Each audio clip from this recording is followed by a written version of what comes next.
ಸ್ನೇಹಿತರೆ, ನಟಿ ಸೋನು ಗೌಡ ಅಂದ್ರೆ ತಟ್ ಅಂತ ನೆನಪಾಗುವುದೇ ಇಂತಿ ನಿನ್ನ ಪ್ರೀತಿಯ ಸಿನಿಮಾ.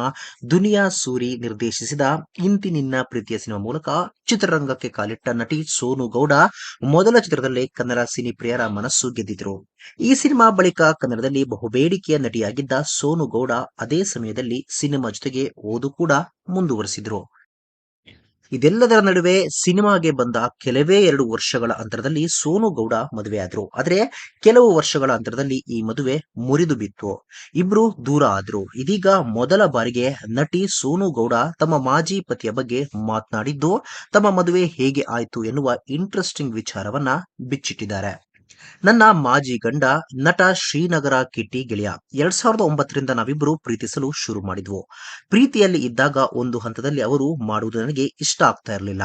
ಆಗಲೇ ಗೊತ್ತಾಗಿತ್ತು ನನಗೂ ಅವರಿಗೂ ಸರಿ ಹೋಗುವುದಿಲ್ಲ. ಇದನ್ನ ಇಲ್ಲಿಗೆ ನಿಲ್ಲಿಸಬೇಕು ಎಂದು ನಮ್ಮಿಬ್ಬರ ಮಧ್ಯೆ ಜಗಳ ಅತಿರೇಕಕ್ಕೆ ಹೋಗಿತ್ತು. ಒಂದು ದಿನ ತಿರುಪತಿ ದೇವಸ್ಥಾನಕ್ಕೆ ಹೋಗಿ ಬಂದು ಇದನ್ನ ಇಲ್ಲಿಗೆ ನಿಲ್ಲಿಸಬೇಕು ಎಂದು ನಿರ್ಧರಿಸಿದ್ದೆ.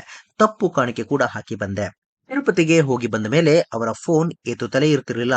ನಾನು ಮತ್ತೆ ಬೇರೆ ನಂಬರ್ನಿಂದ ಕಾಲ್ ಮಾಡಿದ್ರು. ನಾನೀಗ ಮಾತನಾಡಲು ಆಗುವುದಿಲ್ಲ ಅಂದ್ರೂ ಕೇಳದೆ ಯಾಕೆ ಅವರ ಜೊತೆ ಹೋಗಿದ್ದೆ ಅಂತ ಕೇಳಲು ಶುರು ಮಾಡಿದ್ರು. ಕೊನೆಗೆ ನಾನೇ ಹೇಗೋ ದೇವರಿಗೆ ತಪ್ಪು ಕಾಣಿಕೆ ಹಾಕಿದ್ದೇನೆ ಎಂದು, ನಮ್ಮಿಬ್ಬರ ಮಧ್ಯೆ ಹೊಂದಾಣಿಕೆ ಆಗುತ್ತಿಲ್ಲ, ನನಗೆ ಸ್ವಲ್ಪ ಸಮಯ ಬೇಕು, ಫ್ರೆಂಡ್ಸ್ ಆಗಿ ಇರೋಣ, ಆದ್ರೆ ಸದ್ಯಕ್ಕೆ ನಾನು ನಿಮ್ಮನ್ನ ಭೇಟಿ ಮಾಡಲು ಆಗುವುದಿಲ್ಲ ಎಂದು ಫೋನ್ ಕಟ್ ಮಾಡಿದೆ. ಈ ಜಗಳ ಆಡುವ ಸಮಯದಲ್ಲಿ ಅವರು ಸಿಟ್ಟಿನಿಂದ ಸಾಯುತ್ತೇನೆ ಅಂದಾಗ, ಸಾಯಿ, ನೀನು ಸತ್ರೆ ಭೂಮಿಗೆ ಭಾರ ಕಮ್ಮಿ ಆಗುತ್ತೆ ಹಾಗೆಲ್ಲ ಅಂತ ಹೇಳಿದ್ದೆ. ಅವರು ಅದನ್ನೇ ತಲೆಗೆ ತೆಗೆದುಕೊಂಡು ಫೋನ್ ಕಟ್ ಆಗುತ್ತಿದ್ದಂತೆ ಚಾಕು ತೆಗೆದುಕೊಂಡು ಕೈ ಕತ್ತರಿಸಿಕೊಂಡ್ರು. ಅವರ ಗೆಳೆಯರೆಲ್ಲ ಫೋನ್ ಮಾಡಿದಾಗ ವಿಷಯ ಗೊತ್ತಾಗಿ ನಾನು ಆಸ್ಪತ್ರೆಗೆ ಹೋದೆ. ಅಲ್ಲಿ ಆಸ್ಪತ್ರೆ ಬೆಡ್ ಎಲ್ಲ ರಕ್ತವಾಗಿತ್ತು. ಅದನ್ನ ನೋಡಿ ಈ ವ್ಯಕ್ತಿ ನನ್ನನ್ನ ಇಷ್ಟು ಪ್ರೀತಿಸ್ತಾರ ಅನ್ಸ್ಬಿಡ್ತು. ಅಲ್ಲೇ ನಿರ್ಧರಿಸಿದೆ, ಸರಿ ಮದುವೆ ಆಗೋಣ, ಮದುವೆ ಆದ್ರೆ ಇವನನ್ನೇ ಮದುವೆ ಆಗುವುದು ಅಂತ ನಿರ್ಧರಿಸಿದೆ ಎಂದ್ರು. ಅಲ್ಲಿಂದ ಎಲ್ಲವೂ ಬದಲಾಗಿ ಹೋಯ್ತು. ನಾನು ಪ್ರತಿಯೊಂದನ್ನ ಕೂಡ ಅವರ ಜೊತೆ ಹೇಳಿಕೊಳ್ಳಲು ಶುರು ಮಾಡಿದೆ. ಅವನೇ ಎಲ್ಲ ಅನ್ನುವಂತಾಗಿತ್ತು. ಅವರ ಪ್ರತಿಯೊಂದು ಕೂಡ ನನಗೆ ಗೊತ್ತಿತ್ತು. ಅವರಿಗೆ ತಂದೆ ಇರಲಿಲ್ಲ, ತುಂಬು ಕುಟುಂಬ ಇರಲಿಲ್ಲ. ಹೀಗಾಗಿ ಅವರು ತುಂಬಾ ಒರಟಾಗಿ ಬೆಳೆದ್ರು. ಇದೆಲ್ಲ ಗೊತ್ತಿದ್ದ ನಾನು ಅವನನ್ನ ಮದುವೆಯಾದ್ರೆ ಅವನ ಬದುಕಿನಲ್ಲಿ ಎಲ್ಲ ಬದಲಾಗುತ್ತೆ, ನಾನು ಎಲ್ಲವನ್ನ ನೋಡ್ಕೊಳ್ತೇನೆ ಅಂದುಕೊಂಡಿದ್ದೆ. ಅವರ ಬಗ್ಗೆ ನಮ್ಮ ತಂದೆ ತಾಯಿಗೆ ಎಲ್ಲರೂ ಬಂದು ದೂರು ಹೇಳ್ತಿದ್ರು. ಆದ್ರೆ ನಾನು ಮಾತ್ರ ಅವರನ್ನೇ ಮದುವೆಯಾಗುವುದು ಅಂತ ನಿರ್ಧರಿಸಿದ್ದೆ.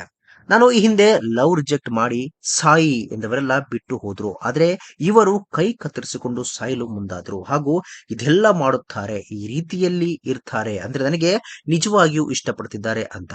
ಯಾವುದೇ ರೀತಿಯಲ್ಲೂ ಇವರು ನನ್ನನ್ನ ಬಿಟ್ಟುಕೊಡಲ್ಲ ಅಂತ ನಾನು ಮದುವೆ ಆದ್ರೆ ಇದೇ ಹುಡುಗನನ್ನ ಅಂತ ನಿರ್ಧರಿಸಿದೆ. ಹೀಗೆ ನನ್ನ ಮದುವೆ ಆಯ್ತು ಎಂದು ಸೋನು ಗೌಡ ಹೇಳಿಕೊಂಡಿದ್ದಾರೆ.